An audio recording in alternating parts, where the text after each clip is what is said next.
Hello everyone, welcome to my daily vlog. I hope you all are doing well. আজকে ছিল জন্মাষ্টমীর পরের দিন মানে নন্দোৎসব। আজকে গোপুদেরকে ভোগ দেওয়া হবে। তো রান্নাঘরে এসে দেখি মা অলরেডি সব ভোগের আয়োজন করা শুরু করে দিয়েছে। এখানে খিচুড়ি আর আলুর দম হচ্ছিল। আগের ব্লগে তো তোমাদের বলেইছি মামি কিছু করতে পারবে না। তো এখানে মা রান্না করছিল। তারপরে ঠাকুর ঘরে গিয়ে দেখি তুই গপুকে দিদা কত সুন্দর সাজিয়েছে দেখো। দুজনকে কতটা মিষ্টি লাগছে দেখতে। আর আজকে যেহেতু আমার একটা বান্ধবীর বাড়িতে নেমন্তন্ন ছিল, সো আমি আজকে এখান থেকে পুজো দেখেই বেরিয়ে যাব। এখানে ভোগটা খেতে পারবো না, বিকজ আমার ভাইয়ের দুজনেরই ইনভাইট ছিল। আর এই যে ওদের ভোগ দেওয়া হয়ে গেছিল, এখানে ছিল খিচুড়ি, আলুর দম, চাটনি, পায়েস আর 5 রকমের ভাজা। আর এখানে আমি রেডি হয়ে গেছিলাম। আর আমি প্রত্যেকবার নতুন কোনো জামা পরলে সেটা পেছনে ট্যাগ খুলতে ভুলে যাই। আর সেটাই আমাকে এসে দেখাচ্ছিল যে দেখ তুই ট্যাগ খুলতে ভুলে গেছিস। আমি বলছি আরে যখন দেখলি তখন খুলে দিয়ে যা, দেখি চলে গেছে, তাহলে খুলতে দেবে কে? আজব পাবলিক। তারপর আমি এখানে রেডি হয়ে নিচ্ছিলাম। ফার্স্টে একটু ময়শ্চারাইজার অ্যাপ্লাই করে নিলাম, দেন অ্যাপ্লাই করে নিচ্ছিলাম সানস্ক্রিন, দেন একটু কম্প্যাক্ট টাচ আপ করে নিলাম, আর তারপর একটু মাস্কারা অ্যাপ্লাই করে নিচ্ছিলাম। আর রেডি হতে হতে আমি এখানে বলছিলাম ওকে যে তাড়াতাড়ি স্নানটা করে নে, লাস্ট ট্রেনটা মিস হয়ে গেলে আর পাবো না। কিন্তু ওই যে আমার কথা পাত্তা দিচ্ছিল না। আর ওকে আমি সেরকম কিছুটা বলতেও পারছিলাম যে ছেলের শরীরটা ভালোও ছিল না, একটু জ্বর জ্বর ভাব আসছিল তখন থেকেই ওর। পরে গিয়ে তো আরো বেশি জ্বর চলে এসেছিল বাড়িতে আসার পর। যাই হোক, তখন আর কিছু বলছিলাম না ওকে।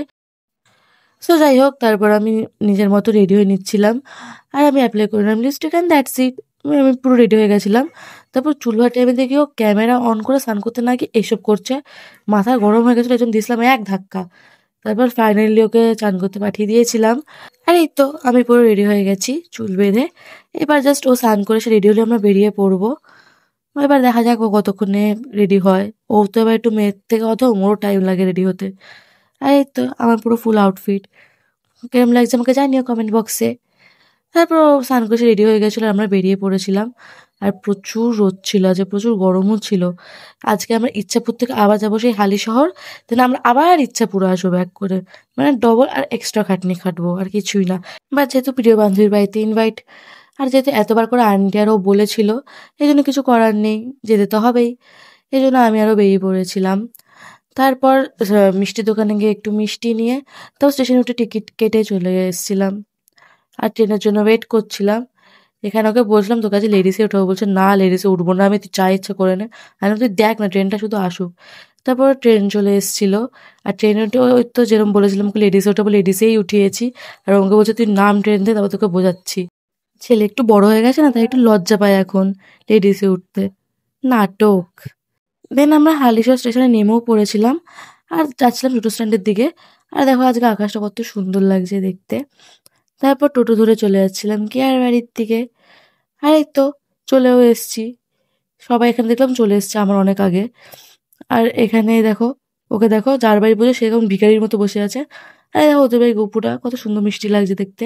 আর এই যে ওদের বাড়ি একটা ছোট্ট গপু, কত কিউট না ও। ওর নাম হচ্ছে গোল্লা। ওর গাল দুটো রসগোল্লার মতো, ওর নাম গোল্লা রাখা হয়েছে। আর এই যেটা কি আর ভাই, আর একটা ছুটকু আছে, কিন্তু ও আপাতত ঘরের মধ্যে ছিল তাই ওকে দেখাতে পারছিলাম না। দেন বসে পড়েছিলাম খেতে আমরা 4 জনে। আর খেয়ে তারপরে একটু আবার ঘরে চলে গেছিলাম রেস্ট নেওয়ার জন্য। বেরানোর আগে একটু রেস্ট নিয়ে নিচ্ছিলাম। আর এই যে সব মেয়েরা থাকলে যা হয় গসিপ, সেটাই হচ্ছিল এখানে। আর ওই যে ওরা দুজন ওই যে এখানে খেলছিল, কোনো কাম ধাম নাই, কি আর করবে, জন্য খেলছিল। আর এই যে এটা কি আর ছোট্ট ভাই। তারপরে ওকে টাটা করতে গিয়ে, তারপরে এই জন্য টাটা করে চলে যাচ্ছিলাম বাড়ির দিকে। আর কেয়াকে টাটা করতে গিয়ে দেখি ও কারোর সাথে গেজাচ্ছে। বলে তো সিঙ্গেল মুখে, কি জানি বুঝি তো না, মাঝে মাঝে এরম লুকায় চোরায় কথা কয়। তারপর স্টেশনে গিয়ে এসে দেখা হয়ে গেছিল। আর এখানে ট্রেনের জন্য ওয়েট করছিলাম। তারপর ট্রেনে উঠে তারপর ইচ্ছাপুরে নেমে আবার চললাম মামার বাড়ির দিকে। তার মামি বলেছিলাম থামস আপ কিনে, আমি তাকে একটা লিমকা কিনে দিয়ে আর আমরা থামস আপ কিনে নিয়েছিলাম। আর নিজের জন্য কিনে নিয়েছিলাম একটা মাজা। আর এইভাবে কাটলো আমার এই দিনটা। So that's it for today guys, দেখা হবে অন্য একটা ব্লগে। আর তোমার যদি আমার ভিডিও ভালো লেগে থাকে তাহলে একটা লাইক করে দিও আর কমেন্ট করে দিও। আর তোমরা যদি আমার ভিডিও ফেসবুক থেকে দেখছো তারা ফলো করে দিও। আর যারা ইউটিউব থেকে দেখছো তারা সাবস্ক্রাইব করে দিও। আজকের জন্য বাই।